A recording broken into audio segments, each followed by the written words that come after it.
स्वागत दोस्तों, के सामने मोदी के सबसे पहले सबसे बड़ी न्यूज़ आपको बताएंगे दोस्तों। जिस चीज का हो रहा था इंतजार, आखिरकार आज बिहार में होने वाली है जबरदस्त तरीके की कांग्रेस पार्टी की भारत जोड़ो यात्रा का पूरा माहौल बताएंगे। क्या है पूरा मामला, प्रियंका गांधी के आने को लेकर किस तरीके की है बड़ी तैयारी चलेंगे। एक और बड़ी अपडेट इधर दोस्तों, जहां पर भारतीय जनता पार्टी के वरिष्ठ नेता को कांग्रेस में शामिल करवाया गया है। बताएंगे कौन है ये दोस्तों। इसी के साथ में पटना के अंदर सैकड़ों किसानों ने किया नीतीश कुमार के घर का घेराव। बताएंगे कौन से मुद्दे को लेकर ये जोरदार विरोध हुआ है दोस्तों। इसी के साथ में तेजस्वी यादव, पप्पू यादव के एक साथ आते ही भारतीय जनता पार्टी ने अचानक से गिरिराज सिंह को पूर्णिया भेज दिया है दोस्तों। इसके बाद विवादित बयान देने को लेकर है बड़ी अपडेट बताएंगे। क्या है पूरा मामला, इसी के साथ में चलेंगे और भी बड़ी खबरों की तरफ दोस्तों, जहां पर बताएंगे किस तरीके की बिहार में तैयारी चल रही है दोस्तों। एक एक करके चलेंगे। आज की सारी बड़ी अपडेट, सारी बड़ी जानकारी अब तक पहुंचाएंगे। लेकिन उससे पहले अगर आप भी मानते हैं कि बिहार में बदलाव होगा और प्रियंका गांधी के नेतृत्व में बिहार के अंदर वोटर अधिकार यात्रा एक नया इतिहास बनाएगी, तो इस वीडियो को लाइक करके लाल बटन दबाकर चैनल को सब्सक्राइब करके बेल आइकन दबाकर कमेंट बॉक्स में अपनी राय जरूर लिखा था दोस्तों। ज्यादा से ज्यादा वीडियो को शेयर कीजिएगा ताकि पल पल की पूरी अपडेट आप लोगों तक लगातार पहुंचती रहे दोस्तों। चलते हैं सबसे पहले सबसे बड़ी ब्रेकिंग न्यूज अपडेट की दोस्तों, जहां पर आज 26 अगस्त 2025 को प्रियंका गांधी बिहार में यात्रा में शामिल होने जा रही है दोस्तों। आपको बता दें कि प्रियंका गांधी के आने का पोस्टर जारी करते हुए बिहार कांग्रेस की ओर से कहा गया कि वोट चोरों के खिलाफ जंग को मिलेगी नई धार, प्रियंका जी पहुंचने वाली है बिहार। इसके बाद खबर सामने आती है दोस्तों की सुपौल से लेकर हर जगह पर लगातार निरीक्षण किया जा रहा है दोस्तों। जैसा कि आप लोग तस्वीरों में देख सकते हैं दोस्तों, ये कांग्रेस पार्टी के सारे नेता है जो अपने स्तर पर निरीक्षण करके प्रियंका गांधी की यात्रा को लेकर तैयारी कर रहे हैं दोस्तों। के साथ में कांग्रेस पार्टी के नेता और प्रदेश के अध्यक्ष राजेश कुमार के द्वारा वोटर अधिकार यात्रा को लेकर पार्टी के कार्यकर्ताओं से बातचीत की गई है दोस्तों। सारे वरिष्ठ नेताओं को सुपौल में बड़े स्तर पर तैयारी करने के लिए बोल दिया गया है। अगर आप भी मानते हैं कि बिहार में प्रियंका गांधी के आने के बाद से इंडिया गठबंधन को और ज्यादा मजबूती मिलती दिखाई देगी, तो अपनी राय जरूर लिखे बताएगा दोस्तों। कमेंट बॉक्स में वेलकम टू बिहार जरूर लिखेगा दोस्तों। चलते हैं एक और बिग ब्रेकिंग अपडेट की तरफ, जहां पर पटना के अंदर नीतीश कुमार के खिलाफ लगातार माहौल बनता जा रहा है दोस्तों। बता दें कि पटना में डांग बंगला चौराहे के पास सैकड़ों किसानों ने प्रदर्शन किया दोस्तों। प्रदर्शन कर रहे किसानों को पुलिस ने डाक बंगला चौराहे पर रोकने की कोशिश की दोस्तों। प्रदर्शन कर रहे किसानों की मांग है कि उन्हें जमीन अधिग्रहण को लेकर उचित मुआवजा नहीं मिल रहा है। वहीं पर कई अन्य मुद्दों को लेकर प्रदर्शन किया गया है दोस्तों। आरजेडी के सांसद के नेतृत्व में नीतीश कुमार के घर का घेराव करते हुए प्रदर्शन किया गया। अगर आप भी मानते हैं कि ऐसे ही नीतीश कुमार के खिलाफ जो माहौल बनता जा रहा है उससे राज्य के अंदर एनडीए सरकार बुरी तरीके से चुनाव हारने जा रही है, अगर आप इस बात से इत्तेफाक रखते हैं तो इस वीडियो को लाइक करके लाल बटन दबाकर चैनल को सब्सक्राइब करके बेल आइकन दबाकर कमेंट बॉक्स में अपनी राय जरूर लिखिएगा दोस्तों। एक और बड़ी अपडेट दोस्तों, जहां पर राहुल गांधी और तेजस्वी यादव वोटर अधिकार यात्रा निकालते हुए कटिहार किशनगंज के इर्द गिर्द घूमते दिखाई दिए दोस्तों, जहां पर उन्होंने यात्रा में सारे बड़े मुद्दे उठाए थे। ऐसे में अब जो खबर सामने आ रही है दोस्तों वो ये कि पूर्णिया के अंदर तेजस्वी यादव और पप्पू यादव के एकजुट होने के बाद बीजेपी के लोग इतनी बुरी तरीके से बौखला गए हैं दोस्तों कि अगले ही दिन भारतीय जनता पार्टी ने पूर्णिया के अंदर गिरिराज सिंह को भेज दिया दोस्तों। और गिरिराज सिंह अपने विवादित बयान देने के लिए जाने जाते हैं दोस्तों। ऐसे में उन्होंने एक बार फिर से विवादित बयान देते हुए बिहार की राजनीति को एक बार फिर से बयानबाजी वाला बना दिया है दोस्तों। आपको बता दें कि वो उल्टा सीधा बयान देते हुए एक सम्मेलन को संबोधित करते हुए कहते हैं कि अगली सरकार बनने पर पूर्णिया के अंदर जो रोहिंग्या है उनको बाहर निकाला जाएगा, पूर्णिया में बांग्लादेशी जातियों को बाहर निकाला जाएगा। इसके बाद दोस्तों बांग्लादेश से बहुत राक्षस आ गए, इस तरीके का विवादित बयान देकर भी बीजेपी के नेता पूरे के पूरे मुस्लिम आबादी के खिलाफ कहीं ना कहीं धमकी भरी बातें बोल रहे हैं दोस्तों। हालांकि वो कहते हैं कि ये मैंने घुसपैठियों के लिए बोला है, लेकिन आप लोग जानते हैं कि देश में ये घुसपैठी का मुद्दा बीजेपी क्यों उठाती है दोस्तों। अगर आप भी मानते हैं कि पूर्णिया के अंदर माहौल खराब करने की कोशिश की जा रही है तो अपनी राय जरूर लिखता है। और अगर आप भी मानते हैं कि जब से तेजस्वी यादव और दूसरे पप्पू यादव साथ में आए हैं तब से पूर्णिया के अंदर एनडीए गठबंधन वालों की बच्ची कुछ कुर्सी भी हिलने लगी है, जो भी आपकी राय है दोस्तों लिखकर जरूर बताएगा। ज्यादा से ज्यादा वीडियो को शेयर कीजिएगा। चलते हैं एक और बड़ी अपडेट, जहां पर लोकसभा में नेता प्रतिपक्ष राहुल गांधी ने वोटर अधिकार यात्रा के दौरान कटिहार में मखाना किसानों से मुलाकात की। इस दौरान वीडियो जारी करते हुए राहुल गांधी की ओर से मखाना उत्पादकों की स्थिति को लेकर यानी फार्मर को लेकर जिक्र करते हुए कहा कि जो प्रोडक्शन होता है उसका 99% पैसा बिचौलियों को मिल जाता है, मात्र 1% पैसा मखाना उगाने वाले लोगों को मिलता है, यानी किसानों को कोई फायदा नहीं मिल रहा, सारा पैसा बिचौलिए लूट जा रहे हैं दोस्तों। इस पूरे मामले पर राहुल गांधी ने इसे गरीब दलित आदिवासी समाज के साथ अन्याय बताया है। उन्होंने कहा कि आपका सुपर फूड मखाना सोचा है कहां से आता है, कौन कैसे बनाता है, बिहार के किसानों के खून पसीने का उत्पाद है मखाना, बिक्री हजारों में मगर आमदनी कौड़ियों में, मुनाफा सिर्फ और सिर्फ बिचौलिया का होता है। हमारी लड़ाई इसी अन्याय के खिलाफ है, मेहनत और हुनर का हक मजदूरों को भी मिलना चाहिए। अगर आप भी मानते हैं कि राहुल गांधी ने एकदम 100% सही बात बोली है तो लिखकर जरूर बताएगा दोस्तों। चलते हैं एक और बड़ी अपडेट की तरफ, जहां पर किसानों ने एक बार फिर से मोदी सरकार की मुश्किलें पैदा कर दी है। दोस्तों आपको बता दें कि किसानों की दिल्ली में महापंचायत हुई और यहां पर किसानों ने मोदी सरकार से कई तरीके की मांग की है। दोस्तों इसमें देश के विभिन्न हिस्सों से किसान शामिल हुए हैं। संयुक्त किसान मोर्चा के नेता जगजीत सिंह डल्लेवाल ने कहा कि सभी फसलों के लिए न्यूनतम समर्थन मूल्य यानी एमएसपी पर कानून की गारंटी की हम लोग मांग करते हैं। ये मांग केवल हरियाणा और पंजाब के किसान बल्कि पूरे देश भर के किसान कर रहे हैं। इसके बाद दोस्तों कई और मुद्दों को लेकर चर्चा की गई है। कुल मिलाकर बीजेपी नेता और केंद्र सरकार से कई तरीके की मांग की गई है। दोस्तों संयुक्त किसान मोर्चा के नेता ने साफ तौर पर कह दिया कि यह महापंचायत इसी तरीके से आयोजित की जाएगी। जो डिमांड है दोस्तों वो है कि न्यूनतम समर्थन मूल्य यानी एमएसपी की कानूनी गारंटी मिलनी चाहिए और कृषि डेयरी और जो कुक्कुट पालन है उसे भी बढ़ाना चाहिए। मत्स्य पालन को बढ़ाने की मांग की गई है। किसानों पर जो मामले दर्ज किए गए थे आंदोलन के दौरान उसको वापस लिया जाए। अब इस पूरे मामले पर देखते हैं किस तरीके की प्रतिक्रिया आती है। दोस्तों कुल मिलाकर एसएससी के छात्रों के बाद अब किसानों ने भी मोर्चा संभाल लिया है। दोस्तों दोनों ओर से भारतीय जनता पार्टी को बार बार झटका दिया जा रहा है और यह बात एकदम स्पष्ट कर दी गई है कि जब तक उनकी मांगे मानी नहीं जाएगी आंदोलन लगातार जारी रहेगा। अगर आप भी मानते हैं कि जिस देश में युवा और किसान एक सरकार का विरोध कर रहे हैं वहां पर ताजुब यह है दोस्तों की गोदी मीडिया वाले दिन रात बीजेपी के प्रचार में लगे पड़े हैं। दो शब्द उनके बारे में भी लिखकर जरूर बताएगा। दोस्तों चलते हैं एक और बड़ी अपडेट की तरफ जहां पर बिहार में एसआईआर करके बहुत बड़े चमत्कार किए गए। दोस्तों कई सारे ऐसे एग्जाम्पल सामने आए हैं जिसे लेकर अब विपक्ष ने फिर से चुनाव आयोग से सवाल पूछा है। दोस्तों आपको बता दें कि एक घर है कटिहार में जिस मकान का नंबर है 82, इसमें 197 वोटर रहते हैं। दोस्तों लेकिन मजे की बात यह है कि जिस घर के एड्रेस पर 97 लोग रहते हैं उस घर में लोग 20 साल से कोई एक व्यक्ति भी नहीं रह रहा है। यानी जो मकान लगभग 20 सालों से बंद है दोस्तों उसमें 197 वोटर होने का दावा किया जा रहा है। इस तरीके के षड्यंत्र के बारे में भी दो शब्द जरूर लिखकर बताइएगा। दोस्तों चलते हैं एक और बिग न्यूज अपडेट की तरफ जहां पर मध्य प्रदेश के जबलपुर में भारतीय जनता पार्टी के राष्ट्रीय अध्यक्ष जेपी नड्डा की बैठक में शामिल होने जा रही राज्यसभा की सांसद सुमिता वाल्मीकि को पुलिस ने बाहर निकाल दिया। दोस्तों आपको बता दें कि इस पर पुलिस की उनके साथ जोरदार तरीके से बहस हो गई। कार्यकर्ता का आरोप है कि पुलिस ने सांसद के साथ धक्का मुक्की की है। गुस्साए कार्यकर्ताओं ने नारेबाजी की दोस्तों और सीनियर नेताओं ने इस पूरे मामले पर दखल देते हुए स्थिति को संभालने की कोशिश की है। नड्डा जबलपुर में संभागीय स्तर के पार्टी कार्यकर्ताओं से बैठक कर रहे थे दोस्तों और इस दौरान ये खबर सामने आ रही है। सोचिए एक सांसद के साथ इस तरीके का बर्ताव किया गया है सुरक्षा बल के द्वारा दोस्तों और सांसद बोली कहा चश्मा टूटा है मेरा और थोड़ी गहमा गहमी हो गई। ऐसे में सांसद सुमित्रा वाल्मीकि ने कहा कि मेरा चश्मा टूट गया। मेरे कार्यकर्ता इतने उत्साहित थे लेकिन इसके बावजूद हम लोगों को सुरक्षा गार्ड ने अंदर जाने नहीं दिया। कुल मिलाकर दोस्तों जोरदार तरीके के बवाल की एक खबर बीजेपी के कार्यक्रम से सामने आ रही है। अगर इस तरीके से किसी सांसद का अपमान कांग्रेस पार्टी में हो गया होता दोस्तों गोदी मीडिया वाले ढोल पीट रहे होते, लेकिन इस खबर को कहीं ना कहीं दबाने की कोशिश की जा रही है। अगर आप भी मानते हैं कि भारतीय जनता पार्टी के अंदर इसी तरीके की गुटबाजियां लगातार हर जगह देखने को मिल रही है तो अपनी राय जरूर लिखकर बताएगा दोस्तों। ज्यादा से ज्यादा वीडियो को शेयर कीजिएगा। चलते हैं एक और बड़ी अपडेट की तरफ जहां पर हरियाणा के रोहतक से सांसद दीपेंद्र हुड्डा और अंबाला के वरुण चौधरी की मौजूदगी में चंडीगढ़ में पंजाब यूनिवर्सिटी के छात्र संघ के अध्यक्ष अनुराग दलाल ने अपनी पूरी टीम के साथ कांग्रेस पार्टी में शामिल होने का फैसला लिया। दोस्तों इस दौरान सांसद दीपेंद्र हुड्डा ने पंजाब यूनिवर्सिटी छात्र संघ चुनाव हेतु एनएसयूआई के हरियाणा के पदाधिकारियों के साथ बैठक ली है और उन्हें जिम्मेदारी सौंपी गई है। दोस्तों इस अवसर पर अपने संबोधन में दीपेंद्र हुड्डा ने कहा कि पंजाब यूनिवर्सिटी में करीब 40% छात्र हरियाणा से है। पंजाब यूनिवर्सिटी छात्र संघ चुनाव में एनएसयूआई का परचम लहराना चाहिए। दीपेंद्र हुड्डा ने कहा कि देश में सबसे ज्यादा परेशान हरियाणा के युवा हैं क्योंकि हरियाणा में कानून व्यवस्था एकदम चौपट हो चुकी है। बेरोजगारी, नशाखोरी और अपराध से लगातार युवा ग्रस्त होते जा रहे हैं और रोजगार के चक्कर में डंकी रूट का इस्तेमाल करके विदेश में जाते हैं जहां पर उनके जीवन पर काफी ज्यादा संकट होता है और कई सारे ऐसे मामले सामने आते हैं जहां पर बच्चों की जानें चली जाती है। दोस्तों कुल मिलाकर जो संकट है पूरे हरियाणा और पंजाब में उस और जिक्र करते हुए दीपेंद्र हुड्डा की ओर से यह बयान आया है। अगर आप भी मानते हैं कि दीपेंद्र हुड्डा एकदम सही बोल रहे हैं तो लिखकर जरूर बताएगा दोस्तों। इस तरीके से पंजाब यूनिवर्सिटी का पूरा जीता हुआ जो ग्रुप है दोस्तों वही कांग्रेस पार्टी के साथ में आकर बता रहा है कि युवा नेतृत्व के लिए कांग्रेस पार्टी एक मजबूत विकल्प है। जो भी आपकी राय है दोस्तों लिखकर जरूर बताएगा। चलते हैं एक और बड़ी अपडेट की तरफ जहां पर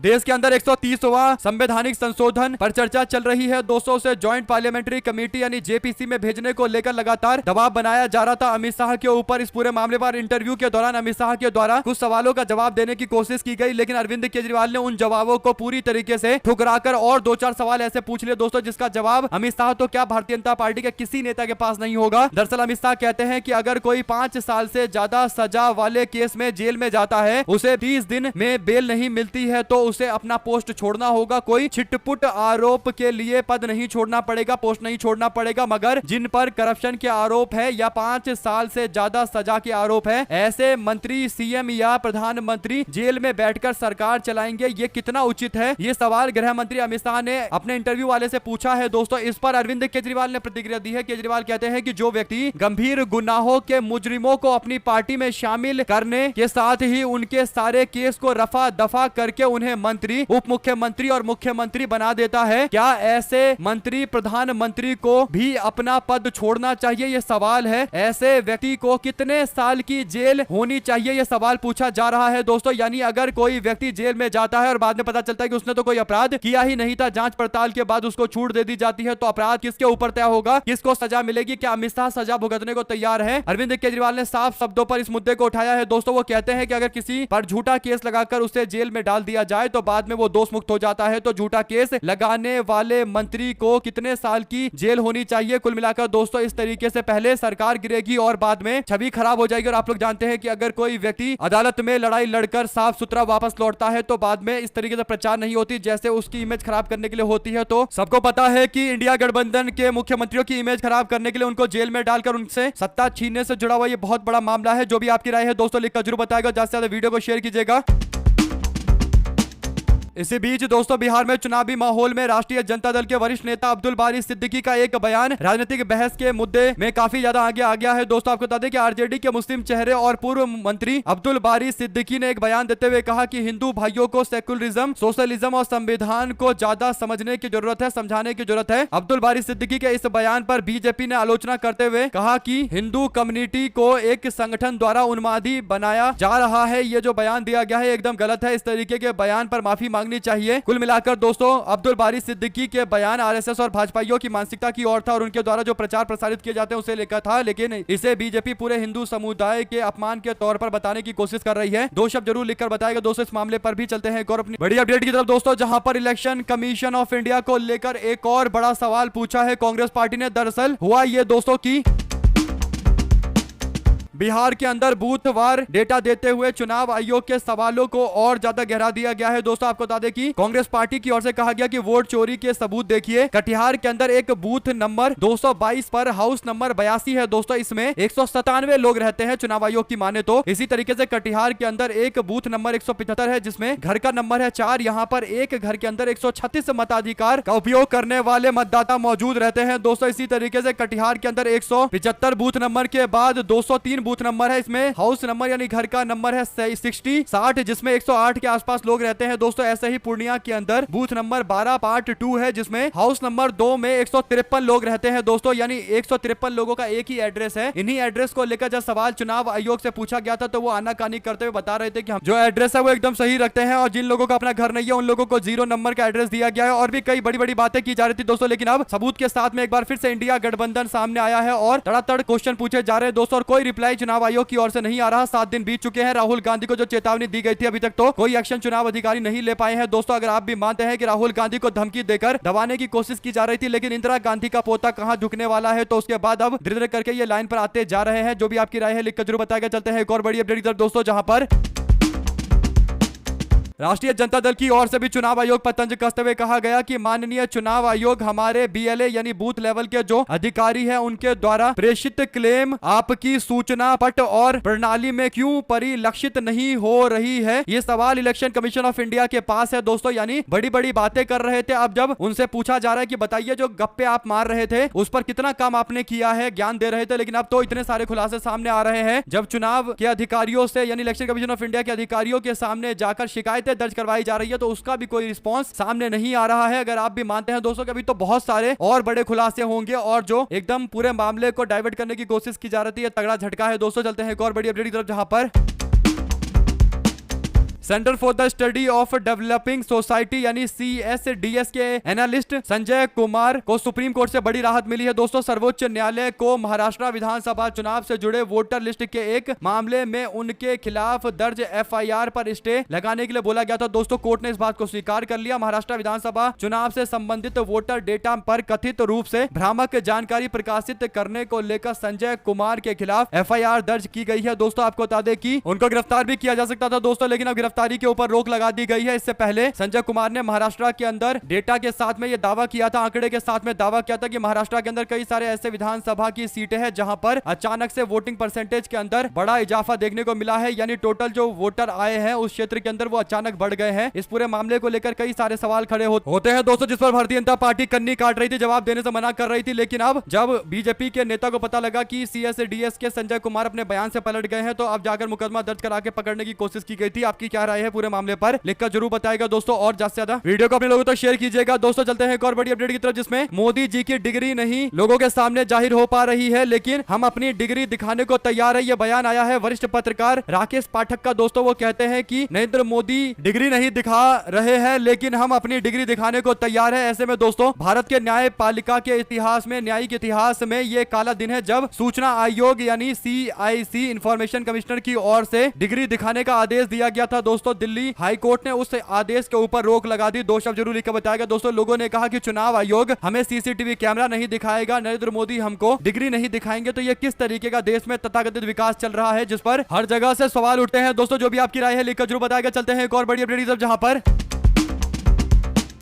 असम में यूथ कांग्रेस का बूथ प्रशिक्षण कार्यक्रम हुआ है। दोस्तों विधानसभा चुनाव पहले कांग्रेस पार्टी प्रत्येक विधानसभा में बूथ प्रशिक्षण कार्यक्रम शिविर का आयोजन कर रही है। दोस्तों असम में कांग्रेस पार्टी 29,000 BLA को प्रशिक्षित कर रही है। BLA की मदद लेकर लीगल सेल को भी मजबूत करने की कोशिश की जा रही है। लीगल सेल और BLO अगर मजबूत होंगे तो कांग्रेस पार्टी संगठन के तौर पर एक ठोस विकल्प बनकर उभरेगी। दोस्तों जो भी आपकी राय है लिखकर जरूर बताएगा। साथ ही प्रधानमंत्री नरेंद्र मोदी ने सोमवार को बीते दिन अहमदाबाद के अंदर कहा कि मेरे देश के छोटे उद्यमी हो या फिर किसान हो या फिर पशुपालक हो, सभी के लिए मैं आपसे बार बार वादा करता हूं कि आपका हित मोदी के लिए सर्वोपरि है। ट्रंप के टैरिफ का जिक्र करते हुए कहा कि मेरी सरकार छोटे उद्यमियों, किसानों और पशुपालक पर कभी कोई आंच नहीं आने देगी। यानी ट्रंप के द्वारा लगाए गए टैरिफ को लेकर नरेंद्र मोदी भाषण में बड़ी बड़ी बातें कर रहे हैं। दोस्तों लेकिन सवाल यह खड़ा होता है कि ट्रंप का टैरिफ 1-2 दिनों के अंदर लागू हो जाएगा तो क्या भारत की ओर से इस पर कोई रिस्पॉन्स नहीं दिया जाएगा? कुल मिलाकर दोस्तों नरेंद्र मोदी केवल भाषण दे रहे हैं, उस तरीके से ट्रंप को काउंटर करने के लिए भारत के द्वारा कोई तत्काल जवाब नहीं दिया गया है। जो भी आपकी राय है दोस्तों लिखकर जरूर बताएं। अगर आप भी मानते हैं कि नरेंद्र मोदी को ट्रंप के टैरिफ से देश को मुक्त करवाना चाहिए तो लिखिएगा जरूर। चलते हैं एक और बड़ी खबर की तरफ, जहां पर प्रधानमंत्री नरेंद्र मोदी के शैक्षणिक डिग्री को सार्वजनिक करने के मामले पर दिल्ली हाईकोर्ट के ताजा फैसले के बाद अब इस पर कई तरीके की प्रतिक्रिया सामने आई है। दोस्तों कांग्रेस पार्टी ने सवाल खड़ा किया। कांग्रेस पार्टी ने कहा कि प्रधानमंत्री की डिग्री को गुप्त रखना समझ से परे है, यानी लोगों को प्रधानमंत्री की डिग्री के बारे में क्यों ना पता चले, क्यों लोग देश के प्रधानमंत्री की डिग्री नहीं देख सकते, ये काफी गंभीर मामला है। दोस्तों इस पर कांग्रेस पार्टी ने कहा कि यह समझ से परे है कि आखिर ऐसा फैसला क्यों उठाया जा रहा है, क्यों लिया जा रहा है। प्रधानमंत्री की डिग्री गोपनीय रखने के लिए नहीं होती, जबकि बाकी नेताओं की डिग्री तो हमने सार्वजनिक तौर पर जारी करी हुई है, तो फिर ऐसा प्रधानमंत्री के साथ क्यों नहीं किया जाता, क्यों उनको स्पेशल ट्रीटमेंट दिया जा रहा है? अगर आप भी मानते हैं दोस्तों की डिग्री वाकई सबके सामने आनी चाहिए, ताकि डिग्री भी फैक्ट चेक किया जाए, पता किया जाए कि आखिर जो डिग्री वो दिखा रहे हैं क्या वो वाकई सही डिग्री है या फिर लोगों को गुमराह किया जा रहा, मूर्ख बनाया जा रहा है। आप क्या कहना चाहते हैं? अपनी राय जरूर लिखकर बताएगा। दोस्तों चलते हैं एक और बड़ी अपडेट की तरफ, जहां पर मध्य प्रदेश के अंदर फिलहाल कोई चुनावी मौसम नहीं है। दोस्तों इसके बावजूद सियासी हलचल तेज है। 2 दिन पहले बड़ी संख्या में कांग्रेस पार्टी के कुछ कार्यकर्ता बीजेपी में शामिल हुए थे दोस्तों, लेकिन अब बीजेपी की एक नगर परिषद की अध्यक्ष बीजेपी छोड़कर कांग्रेस पार्टी में शामिल हो गई है। दोस्तों आपको बता दें कि पीसीसी के चीफ जीतू पटवारी ने मुलाकात की और उसके बाद वे कांग्रेस पार्टी में शामिल होने के लिए तैयार हो गई दोस्तों। यानी राहुल गांधी ने एकदम खुल्लम छूट दिया है कि जो आपको करना है करिए, और इसके बाद लगातार नेता अपने स्तर पर कहीं ना कहीं बड़ी तैयारी करके पार्टी को हर तरीके से मजबूत कर रहे हैं। दोस्तों ऐसे में भारतीय जनता पार्टी का नगर परिषद का अध्यक्ष अगर बीजेपी से दूर भाग रहा है दोस्तों, तो जरूर मध्य प्रदेश के अंदर सत्ता रहते हुए भारतीय जनता पार्टी के प्रति लोगों में जबरदस्त तरीके की नाराजगी है। आप क्या कहना चाहते हैं? अपनी राय जरूर लिखकर बताएगा दोस्तों। साथ बिहार के पूर्वी चंपारण के अंदर प्रशांत किशोर ने राहुल गांधी के द्वारा तेजस्वी यादव को चेहरा घोषित न करने वाले सवाल को लेकर कहा कि राहुल गांधी तेजस्वी यादव को सीएम फेस माने या ना माने, बिहार की जनता तेजस्वी यादव को नहीं मानने वाली है। कांग्रेस बिहार में आरजेडी की पिछलग्गू पार्टी है और राहुल गांधी 95% चुनाव हारे हैं, इस तरीके का दावा करते हुए राहुल गांधी और तेजस्वी यादव दोनों की आलोचना की जा रही है दोस्तों। लेकिन जिस तरीके से टारगेटिंग वाला काम कर रहे हैं प्रशांत किशोर, एक तरीके से लोगों के मन में इंडिया गठबंधन को लेकर डाउट डालने की कोशिश कर रहे हैं दोस्तों, यानी शक करने की कोशिश कर रहे हैं कि लोग इंडिया गठबंधन पर शक करने लगे। लेकिन सबको पता है कि इंडिया गठबंधन काफी मजबूत है। बिहार के अंदर जनसुराज पार्टी का कोई अस्तित्व नहीं है दोस्तों। मीडिया में बने रहने के लिए उनके पास कोई दूसरा विकल्प भी नहीं है, दूसरा तरीका भी नहीं है। तो इस तरीके की उलझुल बातें करके मीडिया में बने रहना चाहते हैं। 2 शब्द इनके बारे में भी लिखकर जरूर बताएगा। चलते हैं एक और ब्रेकिंग न्यूज अपडेट की तरफ दोस्तों, जहां पर मध्य प्रदेश में 2020 के अंदर कांग्रेस पार्टी की सरकार गिरने की वजह का खुलासा हुआ है। पूर्व मुख्यमंत्री कमलनाथ ने 5 साल के बाद खुलासा करते हुए कहा कि ज्योतिरादित्य सिंधिया को लगता था कि सरकार दिग्विजय सिंह चला रहे हैं, इसीलिए वो अपने 22 विधायकों को तोड़कर कांग्रेस पार्टी से अलग हो गए। जबकि दिग्विजय सिंह ने कहा कि एक बड़े बिजनेसमैन के साथ में बैठक हुई थी और बैठक के अकॉर्डिंग यानी बैठक के अनुसार सरकार नहीं चली, तो उन्होंने फिर कांग्रेस पार्टी की सरकार गिरा दी। यानी काफी गंभीर आरोप लगे हैं दोस्तों। हालांकि उसका नाम नहीं बताया गया है, लेकिन दिग्विजय सिंह को सब कुछ पता होगा। आपकी जो भी राय है लिखकर जरूर बताएगा दोस्तों। और ऐसे में दिग्विजय सिंह और कमलनाथ ने एक दूसरे को लेकर कहीं ना कहीं इंडायरेक्ट तरीके से निशाना साधा है। आप लोगों की क्या राय है दोस्तों पूरे मामले पर, लिखकर जरूर बताएं। अगर आप भी मानते हैं कि मध्य प्रदेश के अंदर कांग्रेस पार्टी के संगठन में एक जोर शोर से बदलाव देखने को मिल रहा है, पार्टी एक मजबूत दावेदारी के साथ मध्य प्रदेश में इस बार मैदान में उतरने वाली है। हमारे साथ लगातार जुड़े रहेंगे सभी दोस्तों, भाइयों, बहनों, मित्रों का बहुत बहुत धन्यवाद। देख रहे थे आप अपने चैनल जय हिंद जबरदस्त। वीडियो को शेयर कीजिएगा दोस्तों, बहुत धन्यवाद।